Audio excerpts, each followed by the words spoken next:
থেকে প্রিপারেশন করা হচ্ছে। প্রান্তরা এই প্রেশার নিতে পারবেন কিনা প্রশ্ন এখনো পর্যন্ত সেখানে রয়ে যাচ্ছে। জিকেরা প্রেশার করছেন বাংলাদেশ টপ ওয়ানকে।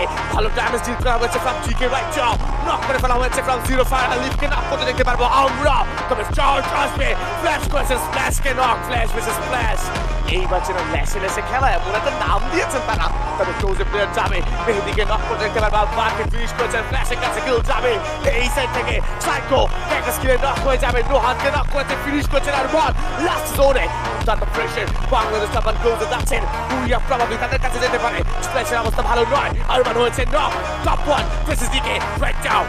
এক্স্যাক্টলি, টপ ওয়ানের কাছে রয়েছে ম্যান পাওয়ার। চারটি অন্যদিক থেকে আক্রমণ করলো প্রান্ত, নক করবে প্লেয়ারকে এবং ইনস্ট্যান্টলি অস্কারের ব্যবহারে Mehedi he takes double one. 12টি এলিমিনেশন পয়েন্ট ডিকে নাও দে আর্মি ডেঞ্জার রালি। বুয়া বুয়া বুয়া from the side of বাংলাদেশ টপ ওয়ান।